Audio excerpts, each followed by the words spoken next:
A Leda Maria Martins e o Muniz Sodré, eles fazem como que o duplo, eu poderia falar o casal, né? Mas eu vou falar o duplo da epistemologia afro-brasileira. Então, nessa perspectiva que eu gosto de fazer, que é da complementaridade entre os gêneros, então eu tenho aqui uma mulher, que é a Leda, um homem, que é o Muniz Sodré, que, na minha opinião, prefigura duas das obras mais importantes do pensamento afro-brasileiro nos últimos tempos. E quando eu coloco assim, eu não estou tomado aqui de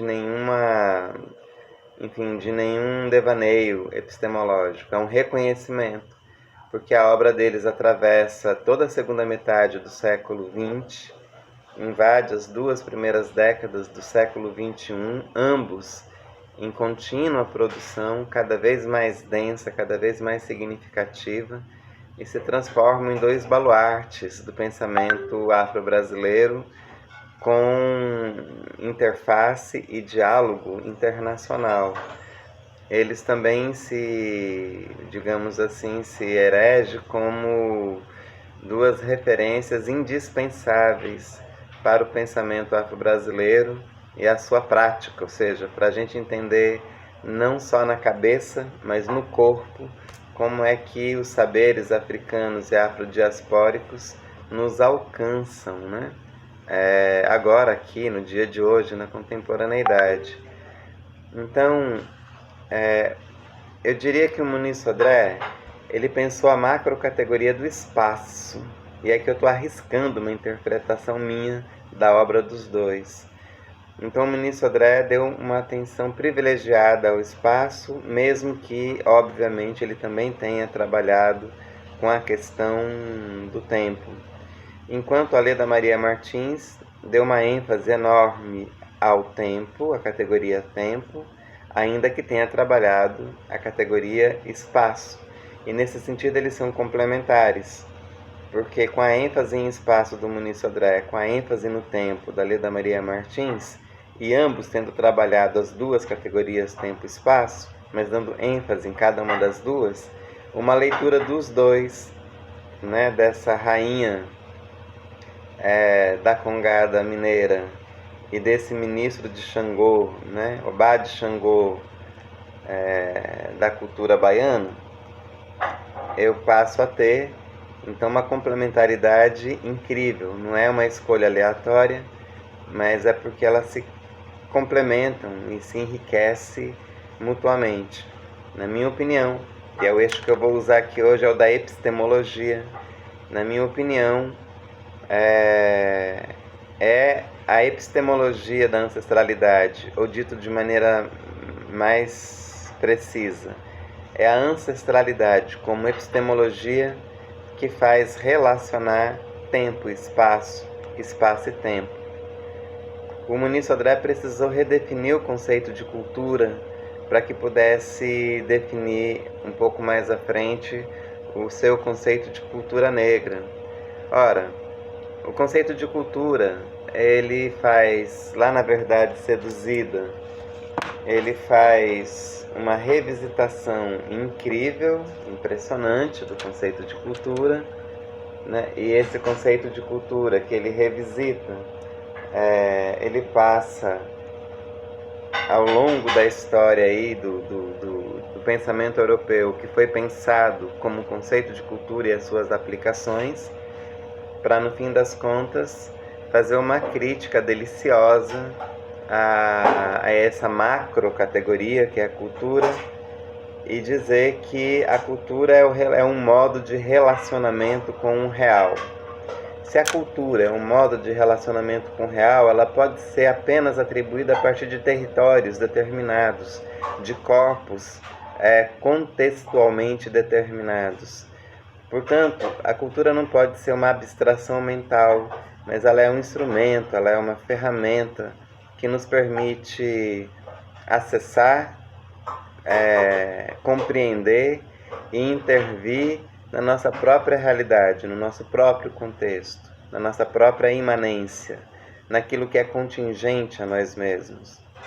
Então, ao revisitar o conceito de cultura, e dizer que a cultura é um modo de relacionamento com o real, ele vai estabelecer que a cultura negra tem o seu próprio movimento de realidade e, portanto, com consequências culturais distintas de outros povos, de outras matizes, de outros territórios. A cultura negra é uma singularidade, ou seja, ele quem usa essa expressão. Se a cultura negra é uma singularidade, ele está afirmando que ela está na lógica da diferença. Então, a diferença é o princípio originário, é aquilo que ele chama de arqué, né? A origem como destino. Ou seja, a diferença é o princípio originário que dá forma à cultura negra como uma singularidade. Ou seja, gente, é aquilo que não se repete, é aquilo que não pode ser controlado por outrem, é aquilo que é da ordem da experiência, é aquilo que só se dá na própria imanência, é aquilo que é, de uma vez por todas, experiência de nossos ancestrais. E é lá no terreiro e a cidade que ele vai, então, definir que lugar é esse. É lá no terreiro e a cidade que ele vai desenvolver uma teoria do território. A teoria do território do Muniz Sodré, ela é absolutamente instigante. Ele vai revisitar as narrativas sobre o urbano, a urbis, né, e a cidade, para então localizar finalmente a dinâmica territorial e cultural dos terreiros de candomblé. E desde os terreiros de candomblé e das religiões de matrizes africanas, ele vai estabelecer então o que é próprio desse território. E o que é próprio desse território é justamente a noção de axé, de nguzo, de energia vital, de força vital, e a ideia de jogo. E o jogo entendido aqui como um jogo de libertação, como um processo de negociação permanente, contínua, que leva a processos efetivos de libertação. Não uma libertação abstrata do pensamento, mas uma libertação concreta na corporeidade, no cotidiano, no território, na história. Ora, ele vai estabelecer então, num dos capítulos do Terreiro e a Cidade, ele vai deslindar, desenvolver, num capítulo chamado Lógica do Lugar Próprio, de novo, toda essa ideia de diferença, mas agora acompanhado também por a história da aproximação. E vai efetivamente tematizar a noção de espaço. O axé, ele vive num espaço. O axé não é etéreo. O axé não é alguma coisa da ordem da abstração mental. Como diziam os mais velhos aqui na Bahia, axé é visgo. Axé é alguma coisa que pega, que nos toca, que nos atravessa, que nos alimenta, que nos impulsiona, né? Ora, o axé está diretamente ligado ao terreiro, ligado à terra, ligado ao território, ligado ao espaço. Não dá para separar a cultura de território, porque ambos são processos dinâmicos que dependem da experiência dos ancestrais e da atualização da experiência dos ancestrais no nosso corpo e no cotidiano nos dias de hoje, para que a gente possa enfrentar efetivamente os desafios e problemas que nos alcançam agora. Portanto, não se trata de mímese, de repetição do passado. Se trata da invenção do presente, em territórios que não são inventados por nós, mas já vêm com seu legado simbólico, semiótico, já constituído, mas que só ganha potência e atualidade na nossa própria ação, né, a partir dos dias de agora. E é lá no Filosofia, no Pensar Nagô, né, o seu último grande livro, digamos assim, que ele vai estabelecer então a junção dessa dinâmica cultural que ele revisitou e redefiniu, da afirmação de uma cultura negra como a singularidade, um modo como o povo negro, na sua dinâmica territorial, ressingularizou os símbolos, os códigos, a linguagem, o corpo, a história, num modo próprio, na lógica de um lugar próprio. E ele optou pelos terreiros de candomblé ou pelas religiões de matriz africana para fazer essa leitura, porque as religiões de matriz africana, talvez melhor do que qualquer outro espaço, conseguiu manter, preservar e atualizar o rol de conhecimentos, de saberes das populações africanas, que, trazidas para cá na condição de escravizadas, recriaram a África em território brasileiro, dialogando com os problemas do lado de cá do Atlântico, né? E alimentando ainda a memória do lado de lá do oceano. Ora, a filosofia Nagô, o pensar Nagô, ele é muito potente, porque partindo das religiões de matriz africana, ele não é um projeto religioso de pensamento. É curioso. O horizonte religioso, que não separa sagrado e profano, ancestral de vivente, humano do divino, mas os interliga. Então, ele tem essa virtude de entender que nas religiões de matriz africana e o seu legado epistêmico se constrói e se erigiu e se elegeu um projeto filosófico para pensar o mundo, uma ontologia, para pensar a ética, o modo como a gente age no mundo, com princípios e valores. Se pensou uma estética, ou seja, a forma pela qual esses conteúdos e essas práticas, esses princípios, essas práticas são vividas. Como as religiões de matriz africana, enquanto cultura que se dá num território, nos deu régua e compasso para um projeto filosófico propriamente dito, ao passo que a filosofia não só contemporânea, mas a filosofia antiga, medieval e moderna, do cânone ocidental, que se apresentou como laica, que disse que fez uma ruptura com a religião e com a mitologia, no final das contas não fez. Porque a filosofia ocidental é a continuação do ethos cultural greco-cristão no Ocidente. Ou seja, em nome da filosofia se prosseguiu a teologia cristã.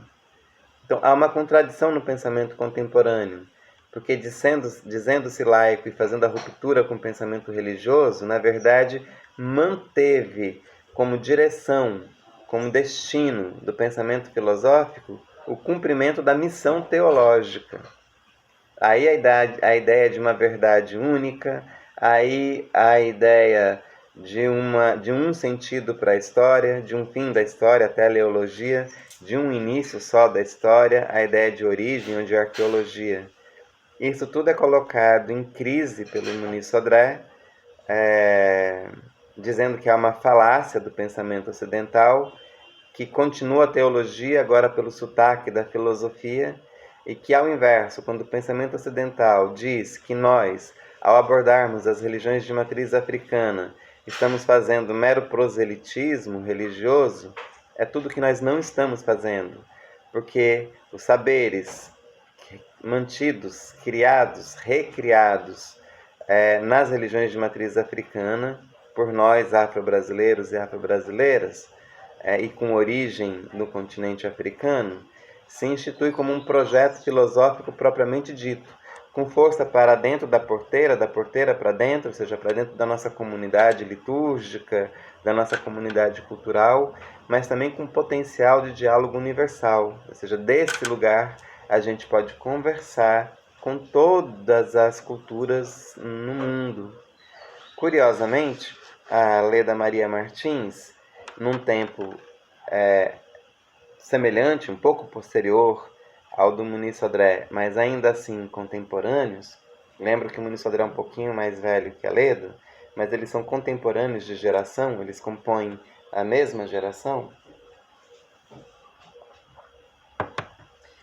A Leda, curiosamente, dando ênfase ao tempo, ela vai falar, por exemplo, dessas afrografias, que são esses saberes orais e corporais inscritos em nosso corpo, pelo corpo e no corpo.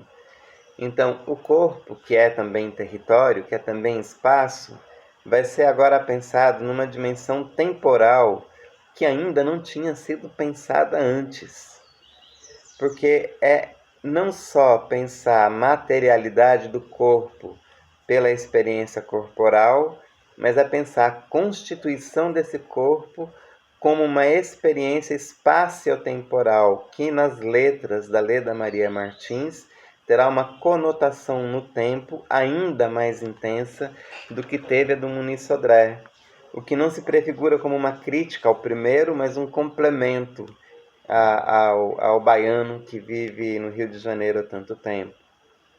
Ela, carioca, que vive em Minas há tanto tempo, vai estudar as congadas, os reisados, para ali se dar conta da importância desses saberes inscritos no corpo, tanto pela voz quanto pelo corpo. E aí, quando ela vai falar do corpo em tela, ela vai ampliar para as subjetividades, ela vai ampliar para as luminosidades, ela vai ampliar para, digamos assim, para a dimensão mais profunda que uma dramaturgia negra instituiu no Brasil. Não só a dramaturgia, mas também a literatura negra, tanto em prosa quanto poética, quanto em verso. E aí, esses saberes inscritos, grafados no corpo, como gesto, como gesto humano, como gesto do pensamento, como som, como vibração, como oralidade, ela vai fundir a grafia e ela vai fundir a sonoridade no conceito que é seminal e que atravessou o mundo, que é de oralituras. É com esse conceito que a gente consegue efetivamente compreender tanto a dramaturgia quanto as literaturas em prosa ou em verso, afro-brasileiras, mas também afro-latino-americanas, tanto quanto do continente africano, as literaturas africanas como um todo. A oralitura se tornou uma obrigatoriedade para qualquer pessoa que produz arte africana entre nós, mas também para quem estuda, para quem faz análise delas.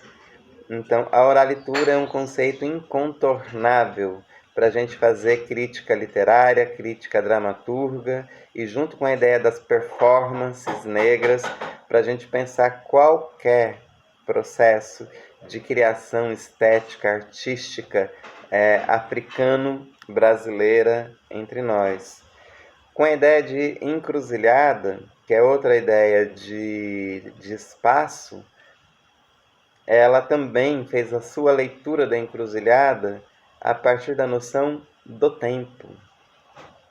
Então, esse tempo espiralar,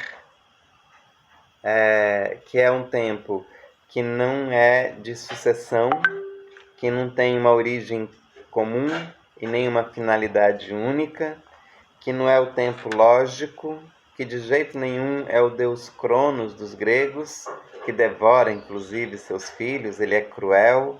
Não é o tempo do fim dos tempos, do fim da experiência, não é o tempo do fim da história, não é o tempo do limite, pelo contrário, é o tempo do infinito, da dobra, daquilo que tanto pode desenrolar-se espiralmente para frente, quanto para trás. Na verdade, não tem frente e trás. É um eterno agora, é um eterno presente, é um eterno já dado que vai compondo o ainda não. É o conhecimento no mistério, é o mistério no conhecimento. É um jogo que se estabelece literalmente entre aquilo que é conhecido e aquilo que ainda não foi conhecido. Entre aquilo que é da ordem da experiência que eu tenho acesso e aquilo que é a experiência que me absorve na sua grandiosidade de mistério, de encantamento. Então, o tempo espiralar é talvez a melhor teoria sobre o tempo que a gente já conheceu no Brasil. Talvez não só no Brasil, talvez seja a grande contribuição do Brasil hoje para o mundo como um todo. é verdadeiramente uma expressão categorial, conceitual, para lá de profunda, que provoca, né, e evoca uma revolução epistemológica, sem a menor sombra de dúvida.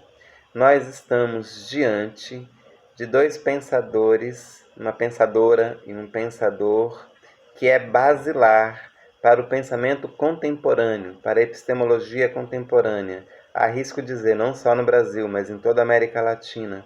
Arrisco dizer, não só no Brasil e na América Latina, mas para o mundo inteiro. Com isso, eu estou dizendo que a ênfase no tempo que a Leda Maria Martins emprega e a ênfase no espaço que o Muniz Sodré emprega, eles se correlacionam de uma maneira que estão interligados pela ideia de ancestralidade, que aqui funciona como um dispositivo epistêmico, que então, formando a cadeia tempo-espaço, configura um sistema de pensamento inteiro. Só que esse sistema de pensamento inteiro não é fechado sobre si num círculo clássico. Ele é aberto sobre si porque é composto de dobras, de avanços e retrocessos, de movimentos que são 7 movimentos que eu, Eduardo Oliveira, acrescento aqui a partir da leitura do Foucault. Ou seja, que são os 7 movimentos da cultura banto, né? O acima de mim, o abaixo de mim, a minha direita, a minha esquerda, a minha frente, atrás de mim, foram 6 movimentos até aqui, e o dentro de mim, que é um movimento primacial, né? Aquele que articula os outros 6 movimentos, que é o tempo da subjetividade, mas há também o tempo cósmico da criação, mas há também o tempo ancestral da ontologia, mas é também um tempo epistemológico, que nos ajuda a entender o conhecimento que foi produzido, mas mais importante que isso, as condições que permitem a produção dos nossos conhecimentos afrocentrados, afro-referenciados, afro-vividos, né, na lógica da escrevivência de uma Conceição Evaristo, né, na lógica imanente do espaço do Muniz Sodré, ou na lógica espiralar do tempo em Leda Maria Martins. Com isso eu estou dizendo a vocês, e termino por aqui, disse que seria breve, serei. Com isso eu digo a vocês que talvez nós estamos diante dos 2 maiores legados da epistemologia contemporânea no nosso território e desde o nosso território, com abertura para o mundo como um todo. Daí que, sendo contemporâneos a eles, habitando na mesma pele de cultura, o mesmo horizonte cultural, em larga medida participando das mesmas experiências culturais, filosóficas que ambos, nós temos a responsabilidade tanto de acolher, conhecer, como também de multiplicar, de dobrar, de ir além. Né? O que eu me coloco como discípulo de Muniz Sodré e de Leda Maria Martins, e a minha obrigação como discípulo é levar o pensamento deles a uma dobra mais, a um patamar para além do que a obra deles já propuseram. E nisso não tem nada de arrogância, tem de ancestralidade. Que esteja melhor na nossa boca, né, na minha boca, que na dos ancestrais, como diz um poema Songhai. Ou seja, é de minha responsabilidade, é de nossa responsabilidade atualizar nossos ancestrais, os mortos ou os vivos, de maneira que a gente não interrompa o movimento. O universo, o mundo criado, né, por nossas divindades, seja Bantu, Nzambi, seja Nagô ou Lodumare, o mundo foi criado sobre a ordem do inacabamento. Então nós somos convidadas e convidados a seguir a obra da criação, a fazer do mundo e de nós mesmos obras de arte. Eu termino aqui com um curtíssimo texto que eu escrevi como orelha para o livro Performances, do Tempo Espiralar, da Leda Maria Martins, né, Poéticas do Corpo Tela. Então eu vou ler um curtíssimo texto que de alguma maneira sintetiza tanto o que eu estou falando sobre o Muniz Sodré e principalmente sobre a Sá-Rainha Leda Maria Martins. Que afeto nos agencia quando atravessados por uma novidade antiquíssima, que apesar de toda evidência imanente, fora oculta na paisagem do pensamento? Se para Leda Maria Martins escrever é uma dádiva, a leitura do Performances do Tempo Espiralar, Poéticas do Corpo Tela, é para nós um gozo. Nossa rainha escriba opera uma transmutação epistemológica, nos redimindo da tirania de Cronos e de toda a ideologia do tempo linear, evolutivo, cindido, restituindo-nos à experiência tempo em sua forma espiralar, com suas curvas e dobras, gestos e sonoridades, vocalidades e ritmos. Um tempo que dança no corpo bailarina, uma performance que se apresenta como ética, uma ética que se incorpora como bem, oferenda e dádiva. Reinado do paradigma ético-estético, desenhando a ancestralidade inscrita na tríade tocar, cantar e dançar, e a partir de Leda, escrever. Oralitura prende encruzilhada, encruzilhada que, no risco, é epifania criativa. Cultura negra transcriada na aventura do conhecimento em movimento. O tempo da impermanência é o ventre que protege o segredo da criação. O tempo ancestralidade que afasta o fetiche da racionalização do tempo e nos devolve ao prazer de sua fruição. Cartografia dos saberes, cartografia dos prazeres afrografados como poieses e como poética do nosso tempo. Eu aqui então saúdo a nossa rainha Leda Maria Martins e a nosso Obá de Xangô, Muniz Sodré.